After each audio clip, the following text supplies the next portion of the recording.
Hi, this is Dennis Gage. Thanks for tuning in to My Classic Car, home of the certified car nut.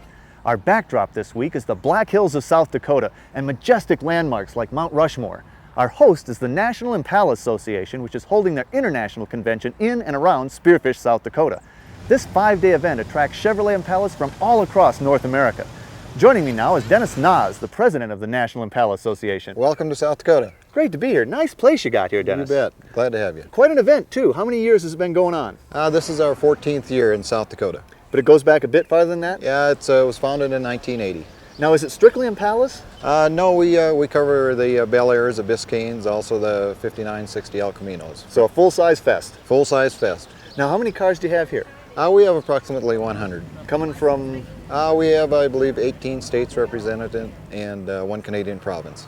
Well, you guys have a lot of things going on at this event. I mean, we cruised up to Mount Rushmore this morning. That was gorgeous. What else you got going? Well, we have a cruise up Spearfish Canyon. We'll be doing one over to Boondocks Restaurant, which is a 50s and 60s diner.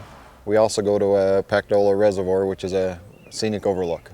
Well, so people keep coming back year after year for this, eh? Yes, they do. They come back and they, one year and they bring friends and come back the next year. Well, it's a great event, and I can't wait to see a little bit more of it. You bet.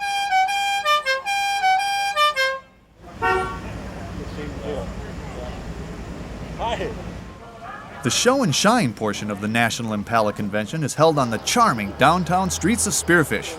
As the Impalas made their arrival, I couldn't help but be impressed by the number and quality of the cars. This annual gathering of Impalas was one of those rare events that definitely had a family feel, as it draws owners from all over the country to a place that would have to be considered off the beaten path.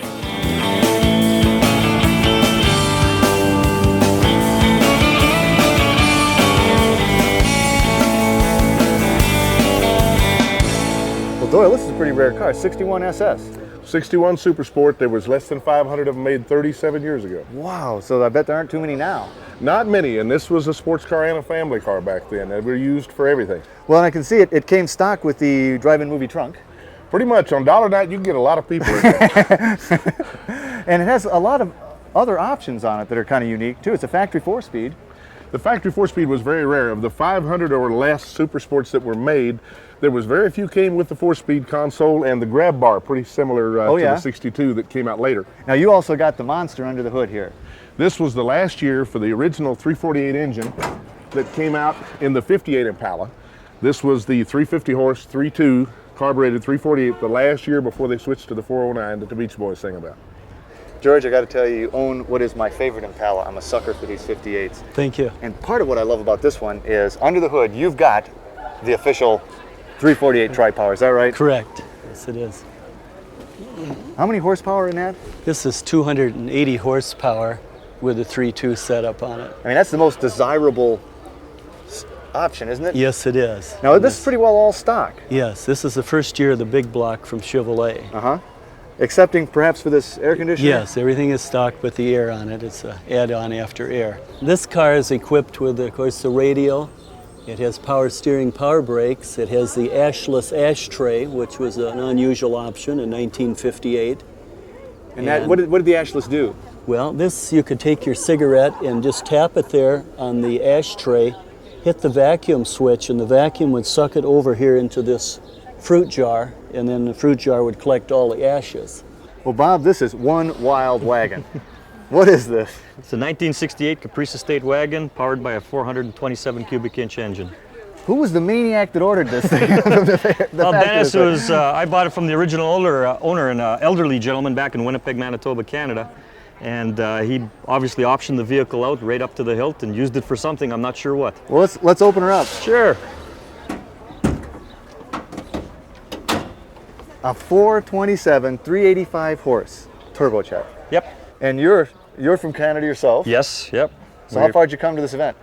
We drove about 800 miles to come here. This is my 11th convention. I wouldn't miss it for the world.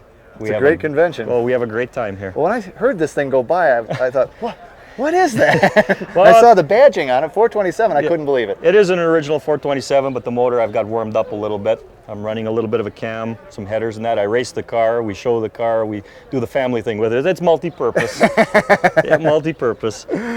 The family gearhead. I like that. You betcha. It's the only way to have fun. That's our motto here. If you didn't come to have fun, you got to stay home. Well, hey, Bob, thanks for showing it to us. Thanks, Dennis. You This betcha. thing's wild, I got to tell you. Thank you very much. 427 Wagon. At the end of our visit, the club hosted one of the more unusual awards banquets that My Classic Car has ever attended, complete with a roast of My Classic Car producer Brad Kimmel. It was the perfect ending to an amazing event. It certainly is a nice way to get around. Yeah, oh yeah. You got the handle here.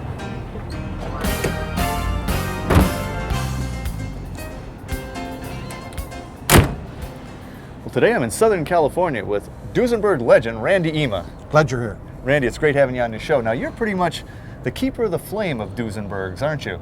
Well, I've been accused of that. Yeah. Because, I mean, you're a restorer, Yes. a historian, and an enthusiast. Yes. Well, and you drive a great daily driver, a 32 Auburn Speedster. Not everybody does that. No, thankful they don't. Well, behind that gray door, there's some pretty amazing stuff, and I'm dying to see it. Come on in. We'll Let's go.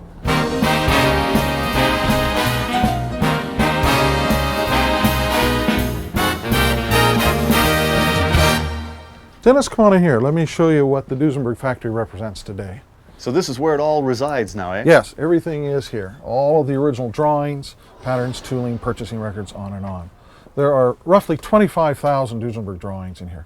I have what's left of Auburn and Cord, but it is not near as complete. The Duesenberg race car, I have the assemblies, and then like the Model A, X, Y, H prototypes, and then the Model J. And these are the original drawings. These are not reproductions. Correct, These are the right. pencil. Pencil vellum, linen ink. My goodness. Yeah. Let me show you the rest of it. We keep a file on every single Duesenberg built by the factory. There's 481 Built? cars built by the factory, and this is 13 filing cabinet drawers just on each car. Now, how many cars are left? 378. And you've got full dossiers on all of them. All of them, exactly. Now this is Clark Gable's car right here. This is a file on just one of his cars, and it represents photographs, correspondence, articles, anything between owners purchasing of parts. From original to today. Correct, full period. That's kind of scary, actually. You got that on all the cars, right? We've been accused of knowing a little too much from time to time. Well, you know, I like this vintage barber chair. Hey, have a chair, Dennis. I'll show you something right over here with my scissors. I like your restorations. I'll save on the trim job. Let's go out in the shop and have a look around. Okay, sounds good. Dennis, come on in here. Let me show you what we do here. So this is where it all happens, eh? This is our final assembly room. This is where we assemble the clean pieces.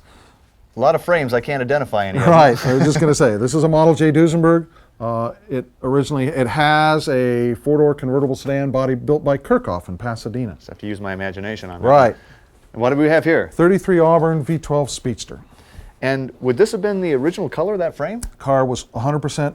We're restoring it as, for a very good dear friend of mine, exactly as it was built. And with a V12. Correct. Oh, that's nice. And how about this? This is an 18 Stutz Bearcat. This belongs to a good customer of ours, Jay Leno. And again, we're restoring it exactly the way it was when it was new. Piece by piece. Piece by piece, making it perfect. Well, now here's a Duesenberg in one piece. This is your typical Model J Duesenberg. If there is such a thing. Bold, flamboyant, extremely fast automobile. Now this was made for the wealthiest of the wealthy. Exactly, the super wealthy of their day. They were the Forbes 400 of their times. And it had a lot of interesting features, particularly for its time. You got, tweakable brakes and all sorts of stuff. Let me show you some of this. It has a booster on it, so that with the hydraulic brakes, so that it'll power booster. Standard tachometer chronograph is standard, which is a stopwatch. Has a standard altimeter, tells you the altitude you're driving, and it has an onboard computer that tells you exactly when you need to change the oil, when you need to check the water in the battery, and that the chassis needs to be lubed and that it is being lubed. Automatically. Now there are a lot of different bodies on these. Duesenberg was really a chassis and an engine. Correct. Right. What body is this? This is a Legrand body. This was built in-house. This is the name Duesenberg used for their in-house bodies. Now this car is capable of what sort of top speed? This is a supercharged car. It's 140 miles an hour. 140 miles an hour and 35. 1935. What powers it to those speeds? Let me show you that. Let's have a look at that.